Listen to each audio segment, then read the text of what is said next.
নমস্কার সবাইকে আমার চ্যানেলে এমন কিছু বাস্তব ও অজানা গল্প যা আপনাকে ভাবিয়ে তুলবে, যেখানে প্রতিটি গল্পে লুকিয়ে থাকে এক অজানা সত্য।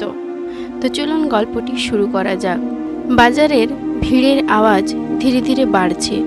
শহরের পুরনো বাজারটা সকালবেলায় ভরে গেছে মানুষের ভিড়ে। দোকানিরা পর্সা খুলছে, রিক্সা আর গাড়ির হর্নে চারিদিক গমগম করছে।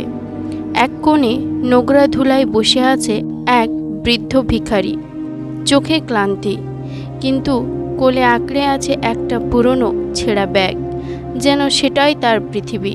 ঠিক তখনই চকচকে গাড়ি থেকে নেমে বাজারের ভেতর দিয়ে হাঁটছে এক তরুণী। পরনে কালো কোট, হাতে ফাইল, চোখে আত্মবিশ্বাস। সে একজন উকিল। পেছনে হালকা বাতাসে তার চুল উড়ছে। বাজারের মানুষ তাকিয়ে দেখছে যেন কোনো সিনেমার দৃশ্য।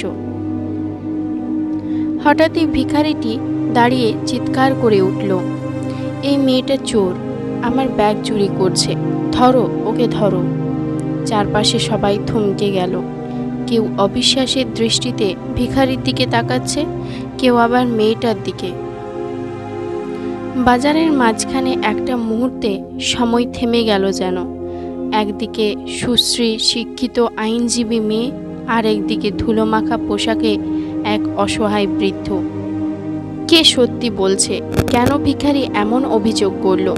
আসলে চোর কে? লোকজন ভিখারির চারপাশে ভিড় করল। কেউ চেঁচিয়ে বলছে, এই মেয়েটা তো চোরের মতো দেখাচ্ছে না, উকিল মেয়ে, ও চুরি করবে। আবার কেউ বলল, ভিখারি হোক বা ধনী, যদি কিছু হারিয়ে থাকে তাহলে তদন্ত হওয়া উচিত। মেয়েটা প্রথমে অবাক, তারপর একটু রেগে গিয়ে বলল, আপনারা কি বুঝছেন? আমি একজন উকিল, আমি কেন একটা ভিখারির ব্যাগ চুরি করব? ভিখারির চোখ ভিজে গেছে, কাপা গলায় বলল, আমি ওকে চিনি। কাল রাতে স্টেশনে ওই আমার ব্যাগ নিয়ে পালিয়েছিল, আমি নিজের চোখে দেখেছি। মেয়েটি থমকে গেল। কাল রাতে? আমি তো তখন বাড়িতে ছিলাম। বাজারের লোকজন দ্বিধায়, কেউ ভিখারির প্রতি সহানুভূতিশীল, কেউ মেয়েটার প্রতি। বাতাসে এক অদ্ভুত উত্তেজনা। পুলিশ আসে বাজারে। অফিসার ভিড় সরিয়ে দুজনকেই থানায় নিয়ে যায়। থানার ভেতরটা শান্ত কিন্তু ভারী। মেয়েটা চেয়ারে বসে নিজের কোট ঠিক করছে, মুখে বিরক্তির ছাপ। এটা আমার জীবনের সবচেয়ে অদ্ভুত সকাল। অফিসার জিজ্ঞাসাবাদ শুরু করে। ভিখারির চোখে জল নিয়ে বলে, আমি রেল স্টেশনে ঘুমাচ্ছিলাম। আমার পাশে ব্যাগে কিছু টাকা ছিল। মাসের পর মাস ভিক্ষা করে জমিয়েছি। হঠাৎ দেখি এই মেয়েটা পাশ দিয়ে গিয়ে ব্যাগটা তুলে নিয়ে যাচ্ছে। মেয়েটা বিস্ময়ে বলল, আপনার কথা পুরোপুরি মিথ্যে।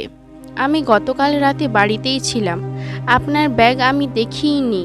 পুলিশ দুজনের কথা মনোযোগ দিয়ে শুনছে, কিন্তু তাদের চোখে একটা সন্দেহের ছায়া। অফিসার হঠাৎ বলে, আপনার ব্যাগটা একটু দিন। মেয়েটা একটু অবাক হলেও নিজের হ্যান্ডব্যাগটা এগিয়ে দেয়। তল্লাশির সময় পুলিশের এক কনস্টেবল চিৎকার করে উঠল, স্যার, এখানে একটা ব্যাগ আছে। সবার চোখ মেয়েটার ব্যাগে।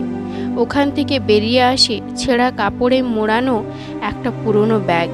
ভিতরে কয়েন, কিছু টাকা আর একটা পুরনো কাগজে ভিখারির নাম লেখা। চারদিক গুঞ্জনে ভরে গেল। তাহলে ওই চোর। মেয়েটা কেঁপে ওঠে, না না, এটা আমার না, আমি জানি না এটি কিভাবে এলো।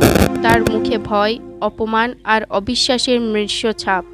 কিছুক্ষণ চুপ থেকে মেয়েটা ধীরে ধীরে ঘটনাটা বলে। আজ সকালে আমি স্টেশনে গিয়েছিলাম।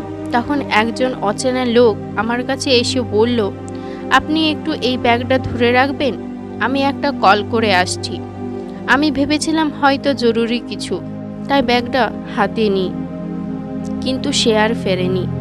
ভিখারি কাপা গলায় বলল, ওই লোকটাই আমার ব্যাগ নিয়ে পালিয়েছিল, আমি দেখতে পাইনি কার হাতে দিল।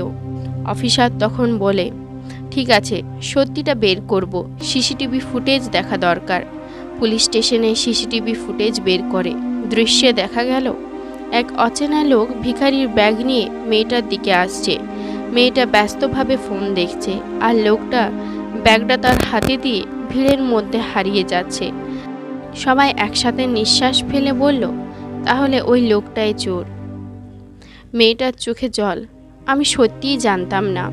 মেয়েটি নিজেই তদন্তে সাহায্য করার প্রস্তাব দেয়। আমি উকিল, আমি আপনাদের সাহায্য করতে পারি। পুলিশ ও মেয়েটি মিলে লোকটার মুখ দেখে এলাকার খোঁজ শুরু করে।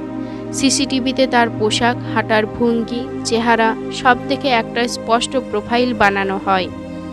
দুদিন পরে পুলিশ খবর পায় এক লোক একইভাবে একটা বৃদ্ধার ব্যাগ নিয়ে পালানোর চেষ্টা করছে। তাকে হাতে নাতে ধরা হয়। জেরায় সে বলে, আমি ব্যাগ নিয়ে ভিড়ের মধ্যে এমন কারো হাতে দিই যাকে কেউ সন্দেহ করবে না। ধনী, শিক্ষিত, ফর্মাল পোশাকে থাকা লোক। তারপর সে পালিয়ে যায়। মেয়েটি ভিখারির কাছে যায়, চোখে জল। আমি তোমাকে সন্দেহ করিনি, কিন্তু পরিস্থিতি আমাকে অপরাধী বানিয়ে ফেলেছিল। ভিখারি কাঁদতে কাঁদতে বলে, আমিও তোকে না জেনে দোষ দিয়েছিলাম। আমার সব সঞ্চয় হারানোর ভয় আমাকে অন্ধ করে দিয়েছিল। দুজনের মধ্যে আবেগঘন নীরবতা।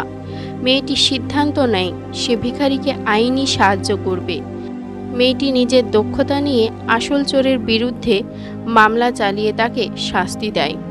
ভিখারি ব্যাগ ফিরিয়ে দেয়। তার জন্য একটা ছোট সরকারি পেনশন ও আশ্রয়ের ব্যবস্থা করে। শেষে দেখা যায় ভিখারিটা বাজারে বসে আর ভিক্ষা করছে না, বরং দোকানের পাশে আইনি সহায়তার পোস্টার টাঙাচ্ছে। মেয়েটা পাশে দাঁড়িয়ে হাসছে। দেখে বা অবস্থান শুনে কাউকে বিচার করো না। সত্য সবসময় চোখের আড়ালে লুকিয়ে থাকে। চেহারা, পোশাক বা অবস্থান দেখে কাউকে কখনো বিচার করো না। অনেক সময় যাকে আমরা সন্দেহ করি সেই শেষে আমাদের পাশে দাঁড়ায়। শেষ পর্যন্ত সত্যের জয় হয়েছিল। ভিখারিও তার ব্যাগ ফিরে পেল, আর উকিল মেয়েটি নিজের বুদ্ধি ও মানবিকতা দিয়ে চোরকে শাস্তি দিল। কিন্তু এই ঘটনার পরে দুজনের জীবনই বদলে গেল। ভিখারি আর শুধু ভিক্ষা করে না, সে এখন আইনি সাহায্য পায়। আর মেয়েটি শিখে গেল জীবনে কাউকে কখনো চেহারা বা অবস্থান দেখে বিচার করা উচিত নয়। এই গল্পটা আমাদের শেখায় সত্য কখনো চাপা থাকে না, আর বিচার চোখে নয় মনে করা উচিত।